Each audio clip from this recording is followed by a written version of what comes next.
తాకట్టులో ఉన్న బంగారాన్ని విడిపించి ఆ రోజున్న మార్కెట్ ధర కట్టి మిగిలిన డబ్బును మీకు అందిస్తుంది కొమ్మూరి గోల్డ్. నమస్కారం గురువు గారు. శ్రీమాత్రే నమః. లలిత సహస్రనామం గురించి ఒక్కొక్కరు ఒక్కొక్క విధంగా చెప్తూ ఉంటారు సార్. మీరు కూడా ముఖ్యంగా అమ్మవారి ఉపాసకులు, నిత్యం పారాయణం చేస్తూ ఉంటారు. మీ అనుభూతి ఎలా ఉంటుంది? అదేవిధంగా కొంతమంది ఈ వేదిక ద్వారా చూసిన వాళ్ళు కూడా కొంత ఆధ్యాత్మికంగా జీవితం గడపాలనుకునేవారు కూడా లలిత సహస్రనామం చదువుతూ ఉంటారు. కొంతమంది నేను స్వయంగా చూశాను, ప్యాకెట్లో లలిత సహస్రనామం చిన్న బుక్ పెట్టుకొని కూడా ఉంటున్నారు. అసలు ఈ అమ్మవారి నామాలు జపించడం వల్ల కలిగే మనకు ఎలాంటి అనుభూతి కలుగుతుంది? ముఖ్యంగా మీ అనుభవం ఎలా ఉంటుంది? మీరు కూడా లలిత సహస్రనామం ప్రతిరోజు చదువుతారా? ఏంటి అసలు? ప్రతిరోజు పూజలో లలిత చేసుకోకుండా ఉండదండి. ఒకవేళ బయటికి ఎక్కడికైనా వెళ్ళినా కూడా అక్కడే కూర్చొని కూడా చేస్తాను లలిత అనేటువంటిది. అది అమ్మవారి అనుగ్రహం, మనం చేసేది కాదు, అమ్మవారు చేయించుకుంటుంది మన మీద దయతో. అంతే. అయితే ఇక్కడ ఏంటంటే అన్ని నామాల కంటే లలిత సహస్రనామాలకి గొప్పగా చెప్తూ ఉంటారు. ఎందుకు అంటే ఏ నామాలైనా మనుష్యులు రచించినది, లలిత ఋషి ప్రోక్తంగా వచ్చినటువంటిది, లేకపోతే సిద్ధుల ద్వారా అలా ఆ రకంగా వచ్చింది. కానీ లలితా సహస్రనామాలు మాత్రం దేవత ద్వారా, అంటే అపౌరుషములు అంటారు, అమ్మవారిలో నుంచి 8 కిరణాలు బయటకు వచ్చి లలితా సహస్రనామాలు చెప్పడం జరిగింది. వసిన్యాది వాగ్దేవతలు అంటారు వాళ్ళని. సో అది దేవత నుంచి వచ్చినటువంటిది కాబట్టి అంత గొప్పది. అందుకే వాటిని రహస్య సహస్రనామాలు అంటారు. అంటే రహస్యంగా ఉంటాయి అందులో, మళ్ళీ చూడ్డానికి నామంగా ఉంటుంది కానీ అందులో అంతర్గతంగా ఆ యొక్క ఎనర్జీ అనేటువంటిది ఉంటుంది, గొప్ప ఎనర్జీ అనేటువంటిది ఉంటుంది. అయితే ఈ నామాల్లో చాలామంది చెప్తున్నటువంటిది ఏంటంటే అందరూ చదవకూడదు, అది పూర్తిగా తప్పు. అందరూ చదవవచ్చు, కాకపోతే తప్పులు చదవకూడదు. ఓకే. నువ్వు బ్రాహ్మణుడు అయినంత మాత్రం తప్పు చదవాలని రూల్ లేదు. నువ్వు వేరే మతస్థుడు, వేరే కులంలో పుట్టినంత మాత్రాన నువ్వు మాత్రం తప్పు చదవకూడదు, వీళ్ళు తప్పు చదవచ్చు అని రూల్ ఏం లేదు. అందరూ కరెక్టే చదవాలి. ఓకే. ఇక్కడ వాళ్ళు చదవాలి వీళ్ళు చదవచ్చు అని కాదు, అందరూ చదవచ్చు, అందరూ కరెక్ట్ చదవాలి, ఎవరు తప్పు చదవకూడదు. తప్పు చదవడం వల్ల ఫలితం మారిపోతుంది అంతే, అంతకుమించి చేయలేదు. ఆవిడకేం కోపం రాదు, ఆవిడేం సోలం పట్టుకుని వచ్చి గుచ్చేది మనల్ని, లేదా చెరుకు గెడతో వచ్చేం కొట్టదు. మనం తప్పు చేసాం అంతే అక్కడ. ఒకటి. రెండో విషయం ఏంటంటే లలితా సహస్రనామాలు కనుక రోజు చదివే వ్యక్తికి అతనిని ఎటువంటి బ్లాక్ మ్యాజిక్ కానీ ఎటువంటి దుష్ట శక్తి కానీ అతన్ని పీడింపదు. ఎందుకు అంటే అమ్మవారి యొక్క ఆవరణలో ప్రత్యంగర అనేటువంటి అమ్మవారు వస్తుంది. ఎవడైనా అతని మీద ఎవరైనా సరే బ్లాక్ మ్యాజిక్ చేద్దాం అనుకుంటే, ఓకే, రోజు లలిత చదువుతూ ఉంటే కొంతకాలానికి ఒక స్ఫురణ స్టార్ట్ అవుతుంది వాళ్ళకి. ముందుగా జరగబోయే అంశం వాళ్ళకి తెలియడము, ముందుగా ఈ ప్రమాదం వస్తుంది అనగానే వాళ్ళంతటా వాళ్ళకే అది విరమించుకోవడం, ఇలాంటివి జరుగుతాయి. ఓకే.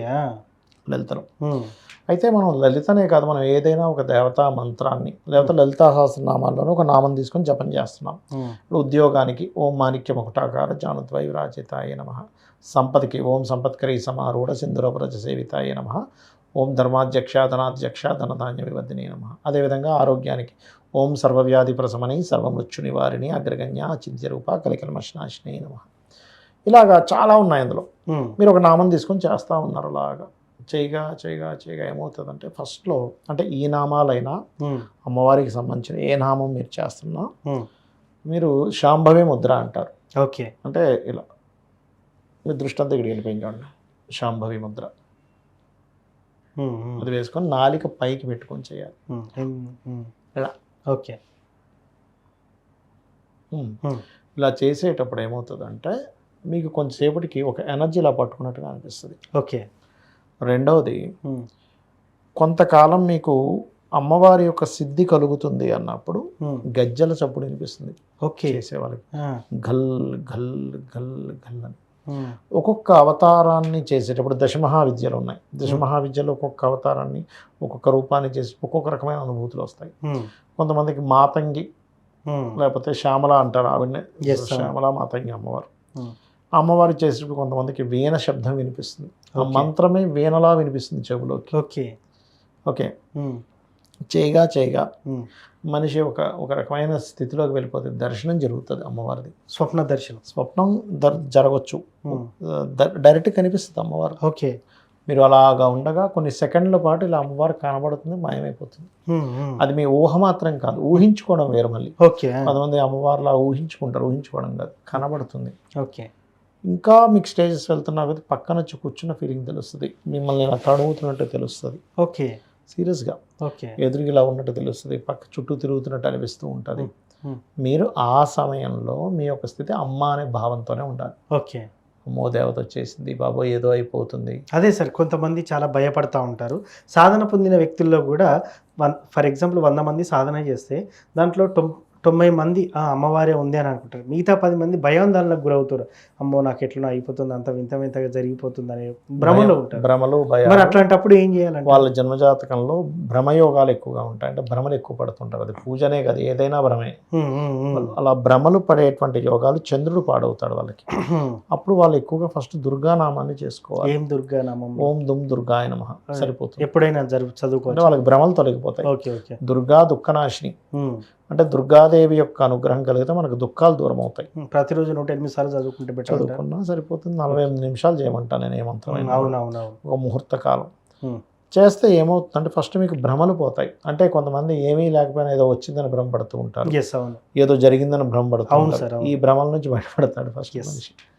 అది సో ఈ అమ్మవారి యొక్క ఆరాధన చేసేటప్పుడు ఫస్ట్ మీకు మీ మైండ్లో రావాల్సింది ఏంటంటే అమ్మ, సొంత అమ్మని. ఇప్పుడు మీరు ఉన్నారు, మీ అమ్మగారు వచ్చారు అనుకోండి, మా అమ్మ అని చెప్తారు ఓపెన్గా. అవును.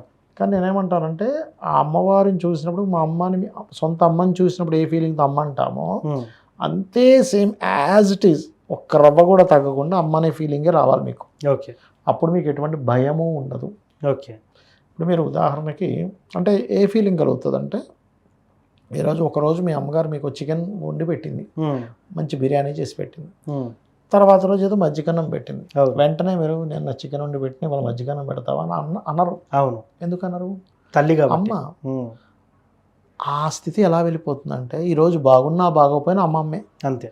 నిన్న నాకు ₹1,00,000 శాలరీ వచ్చింది, ఈరోజు శాలరీ లేట్ అయింది, నెల రోజుల దాకా శాలరీ ఇవ్వలేదు అని వెంటనే నువ్వు దేవుడి మీద ఇదవవు. అంతే.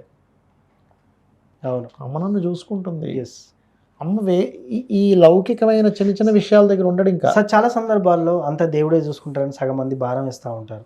కొంతమంది నమ్మకంతో వేస్తూ ఉంటారు, మరికొంతమంది గుడ్డిగా వేస్తూ ఉంటారు. దీనికి మీరేం సమాధానం చెప్తూ ఉంటారు? మీరు కాళ్ళ మీద నిలబడతారు కదా. అవునండి. మీరు కాళ్ళ మీదే నిలబడతారా, లేకపోతే నమ్మకంతో నిలబడుతున్నారా, లేకపోతే అంటే కాళ్ళ మీద నిజంగా నిలబడుతున్నారా, నమ్ముతున్నారా, నమ్మకం లేకుండా నిలబడుతున్నారా? కాళ్ళ మీద నమ్ముతున్నాం అనే కదా. మీరు నమ్మినా నమ్మకపోయినా కాళ్ళ మీద నిలబడుతున్నారు, భూమి మీద నిలబడుతున్నారు కదా. అంతే కదా. అవును కదా. ఎలాగైతే మీరు భూమి మీద మీ కాళ్ళ మీద మీరు నిలబడుతున్నారు అనేది ఎంత సత్యమో, అమ్మవారు నడిపిస్తుంది అనేది కూడా అంతే సత్యం. మీరు నమ్మినా నమ్మకపోయినా, గుడ్డిగా నమ్మినా అసలు నమ్మకపోయినా, ఏదైనా సరే అమ్మవారే నడిపిస్తున్నారు. అక్కడ భగవంతుడు అన్నీ నడిపిస్తున్నాడు. కాకపోతే నమ్మిన వాడు జ్ఞానంతో ఓకే నడిపిస్తున్నది అమ్మ అని తెలుసుకుంటున్నాడు. తెలవని వాడే అదేం లేదు అంటున్నాడు. నేను అనేది ఏంటంటే నీ మటుకు నువ్వే బ్రతికేటట్టయితే నువ్వు చచ్చిపోయిన తర్వాత ఎందుకు బ్రతకట్లేదు నువ్వు? అంతే కదా మరి. ఇక్కడ ఏంటంటే శాస్త్రం తెలిసిన వ్యక్తి, అంటే మెడికల్ తెలిసిన వ్యక్తి ఈ క్రిములు అంటే శుభ్రంగా చేయగడుక్కుంటాడు. మెడికల్ గురించి తెలిసిన వ్యక్తి క్రిములు ఉన్నాయని తెలుస్తుంది. ఏమీ తెలియని వాడు ఏం చేసుకోడు. మనకు అనిపించవచ్చు అదేంటి శుభ్రంగా చేయి కడుక్కున్నవాడు బాగానే బతుకుతున్నాడు, కడుక్కోకుండా తినేవాడు బాగానే ఉన్నాడు కదా అంటే అది లాంగ్ టర్మ్లో ఎక్కడో ఇబ్బంది ఇవ్వచ్చు. అక్కడ శుభ్రంగా ఒక చేయి కడుక్కున్న వాడికి బాగుంటుంది. అలాగే పరమాత్మ మీద పరమాత్మ నడుపుతుందనే నమ్మకంతో ఉంటున్నాం, భారం కాదు. అక్కడ పరమాత్మే నడుపుతున్నాడని ఒక స్పష్టతతో బతకడం వేరు, ఇదంతా ఏం లేదు నేనే గొప్పవాడిని అనుకొని బ్రతకడం వేరు. నువ్వే గొప్పవాడివి అయితే నువ్వు అనుకున్నంతకాలం బతకాలి, ఎందుకు బతకట్లేదు? అంతే కదా. నువ్వే గొప్పవాడివి అన్ని నీ ఆధీనంలో ఉండవు, ఎందుకు ఉండట్లేదు? అదే కదా. సో ముఖ్యంగా మీ లైఫ్ స్టైల్ ఎలా ఉంటుంది సార్? ఒక 1 minute చెప్పండి. అమ్మవారిని నిత్యం స్మరిస్తూ ఉంటారు కదా, మీకు కూడా జరిగేది జరగబోయేది ఎంతోమందికి జాతకాలు కూడా చెప్తూ ఉంటారు. కొన్ని సందర్భాల్లో మీ ఆడియో ఫుటేజ్ కూడా నేను విన్నాను. మీరు ఫలానా డ్రెస్లో ఉన్నారు, అమ్మాయికి ఇలా జరిగింది, గతంలో ఒకరితో సంబంధాలు ఉన్నాయి, ఇట్లా ఓపెన్గా చెప్పేస్తూ ఉంటారు. అంటే జాతకం చూస్తేనే తెలుస్తుందా, అది ఉపాసన బలం అంటారా? మరి మెయిన్ జాతకం ఉపాసన రెండు ఉంటాయంటే ఎవరికైనా కూడా, ఏ జ్యోతిష్యులకైనా ఉపాసన అమ్మవారు పలికిస్తుంది, ప్లస్ జాతకం భాగం కూడా ఉంటుంది. ఏం లేదండి, ఇక్కడ ఏంటంటే మనం ఉపాసిస్తున్నాం అనడం కంటే కూడా అమ్మవారు మనకు అదృష్టం ఇచ్చింది. అమ్మవారిని ఉపాసించే యోగాన్ని మనకి ఇచ్చింది, మనం అదృష్టవంతులు అని కూడా. మనం ఏదో ఉపాసిస్తున్నాం అనేది గర్వం అవుతుంది. పొద్దున్నే 4 గంటలకు లేవడం నా దినచర్య అయితే. అంతే. లేచి చక్కగా యోగా ఏదో చేసుకుంటాం ఒక అరగంట సేపు. దాని తర్వాత ఇంకా పూజాది కార్యక్రమాలు ఉంటాయి. దాని తర్వాత ఇంకా షూటింగ్స్, కాల్స్, ఏదో గోశాలకు వెళ్ళడం, మళ్ళీ ఈవినింగ్ టైం మళ్ళీ కూర్చొని మళ్ళీ అనుష్ఠానం చేసుకోవడం, రాత్రి వరకు ఏవో ఉంటాయి కదా వాళ్ళ డౌట్స్ వీళ్ళ డౌట్స్ ఉంటే క్లియర్ చేసుకోవడం, ఎస్. కాసేపు ఫ్యామిలీతో గడపడం, నిద్రపోవడం, ఇంతకుమించి ఉండదు అక్కడ స్పెషల్గా. సో నిత్యమైతే ఎప్పుడు కాల్స్ అపాయింట్మెంట్స్లో అందుబాటులో ఉంటారు అందరికీ. ఉంటాను. ఎస్. థ్యాంక్ యూ గురువుగారు. శ్రీమాత్రే నమః. సో చూశారు కదా, లలిత సహస్రనామం ప్రతిరోజు చదవడం వల్ల కలిగే ప్రయోజనాలు ఏంటి, గురువుగారు నిత్య పారాయణం చేస్తూ ఉంటారు. సో గురువుగారి అనుభూతి కూడా మనం తెలుసుకున్నాం ఈ సందర్భంగా. ఇది లలిత సహస్రనామం యొక్క గొప్పతనం. ధన్యవాదాలు.